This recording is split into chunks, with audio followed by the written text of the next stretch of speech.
I'd like to call to order the Plan and Zone Commission meeting of today, Tuesday, August 3rd. Beautiful weather. I know we'd like to move through our meeting night. We can all go to the fair and hang out, I guess. Anyway, we have no public hearing tonight. And we'll start with roll call of our regular meeting. Commissioner Tallman. Thank you, Mr. Chairman. Schneider? Present. Lammers is excused. Johnson? Present. Tallman here. Ingram? Present. Hepner? Bransgard? Present. Reinhardt? Manus? Here. Garrington? Here. And Stelk. Present. We have a quorum, Mr. Chairman. Thank you, Commissioner Tallman. Report of City Council activity. Laura? So I only have one for you, the final plat for case F21-05, which was the two-lot plat subdivision at 3053 Research Parkway, was approved by City Council. The Rock Church third considerations this cycle, and so Committee of the Whole will be discussion this week, and then hopefully some kind of vote next week at the City Council meeting. Thank you.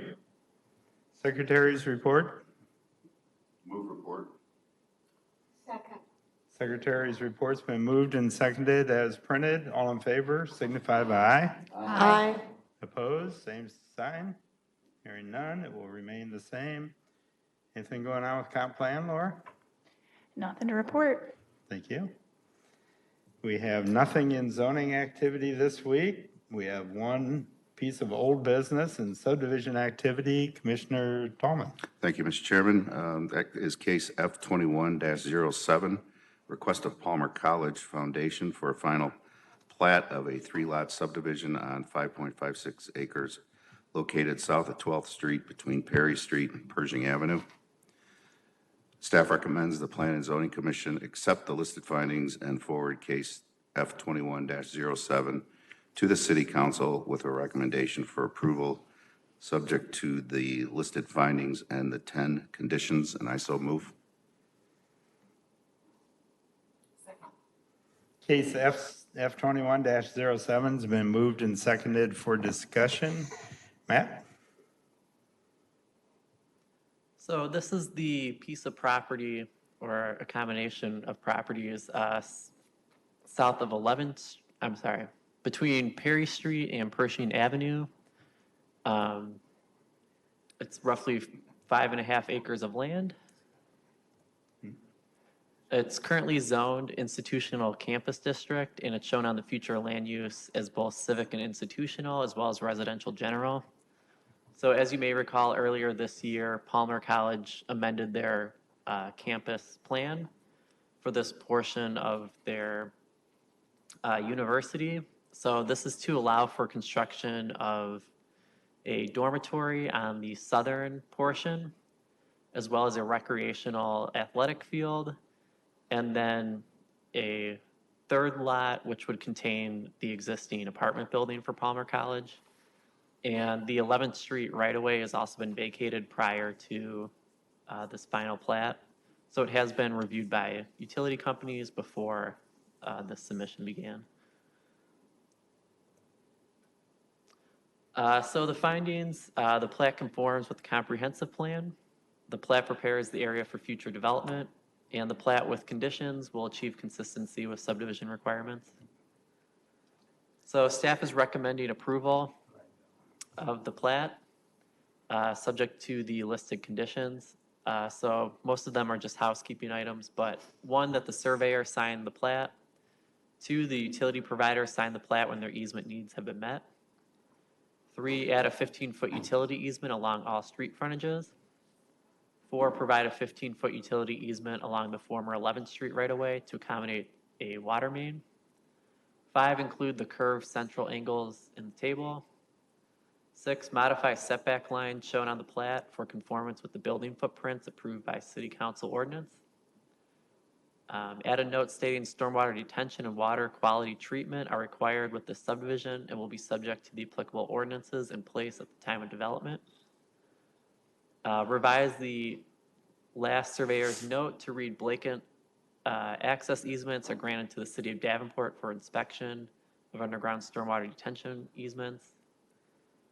include a note stating development associated with this plat is subject to the Palmer College of Chiropractic Campus Master Plan as amended in ordinance 2021-106. And then finally, add a note stating the vacated 11th Street right-of-way is subject to conditions in ordinance 2018-107. Thank you, Matt.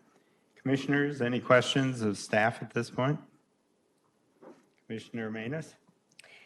Thank you. I just had a question. Obviously, a lot is happening on this property right now. How does the final plat relate to, work that can be done before this is approved? Just so I know for the future how this works. Sure, in some of these instances, we will work with the developer, and this is one of these cases, that work may proceed as long as the final plat is approved and recorded. So we won't issue a certificate of occupancy on the student housing until this piece is in place and recorded. So it's really ultimately a housekeeping plat in this respect. So all the uses are allowed. It's really, the building code doesn't really allow you to build across property or lot lines. And so it's to clean up the area and get it looking the way it needs to look in a plat form. But not having this plat come forward till now obviously did not stop the development from going ahead or anything like that. Correct, yep. Okay. So it's to establish the new easements that are required since 11th Street is vacated. So it provides the new electrical easement that's needed for relocating some of the electrical that was in 11th Street. It provides some ingress egress easements to the apartment that was impacted by the right-of-way vacation of 11th Street. So it's some of those housekeeping items that were part of the right-of-way vacation as well. And we're, all of that is conditioned on doing this plat, and we wouldn't allow certificate of occupancy on their projects until this has been done, so. But building permits have already been issued and, Yep, okay, yep, thank you're you. welcome. Commissioner Johnson? Hi, thank you. My question is for staff, just with the amount of conditions, and this is just a general question, so I feel like it seems like on a lot of items recently that there are longer lists of conditions. How long does it typically take to get through? And I know, noted that a lot of them are housekeeping. Why isn't it easier to just have them done? And then how, does it go to council with this many conditions, or a lot of them typically met prior to it? This one's already been resubmitted to correct them. Okay. So it really depends on timeline of the project, on whether they go through with the conditions. If they've met the conditions, we will take them off the city council. Or we say that they're approving with the conditions, and then relying on staff to check to make sure the conditions have been met on the back end. The mayor won't sign a plat until all the conditions have been met. Okay. So that's a piece of it as well. So we have some other levels of control. And these are really small items that don't take a lot to fix. It would be more something logistically that an engineering firm would have to take a look at if something's a big deal, like trying to think something that would be problematic, figuring out a new drainage pattern or something along those lines that might take more time. But these are really just, as Matt said, more housekeeping. It's text on the plat itself. It's not changing any lines to speak of. Thank you, Commissioner Johnson. Anybody else at this time? Commissioner Garrington. A couple of commissioners last time had some questions on stormwater and water treatment. Can you tell me what the plan is for that? Didn't see anything on the. What their overall stormwater plan is? So Jason can speak more to this, but there is underground stormwater under the athletic field, as well as, is it detention or retention? Detention pond south of the student housing. So they are accommodating the stormwater requirements on site. Is that all? Is that clarified? Okay. Would the petitioner like to step forward? Thank you. Like to give us a brief overview? Sure, you bet. Jason Holdorf with IMEG, representing Palmer for the project for the final plat. Stormwater detention, we do have plenty of storage below the athletic field. I think we actually have twice the volume required per the city code. We have to hold 100-year proposed condition and release at a 2-year existing. We need the additional stone just for the stabilization of the field with the soils that are there anyway. So we kind of made it dual purpose. So we have twice the storage volume that's really needed. So we have plenty there and we'll just release it slower back into the system, which is good. The other piece to that on the south end, as mentioned, we have underground detention there.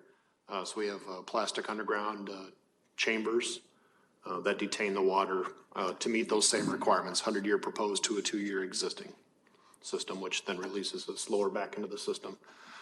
So actually, with all the development that was there before versus now, you're probably going to see an all-in-all better storm water system than what was there initially, which was Pershing and Perry Street, which is what it was before. So hopefully that answers, kind of gives a quick overview. I'll be happy to get into more details if you wish. Unfortunately, the gentleman that was asking the questions couldn't be here tonight. Sure. Well, hopefully you can get the notes there. If not, I'd be more than happy to answer via email too, if you would Yeah, wish. yeah. That'd be fine.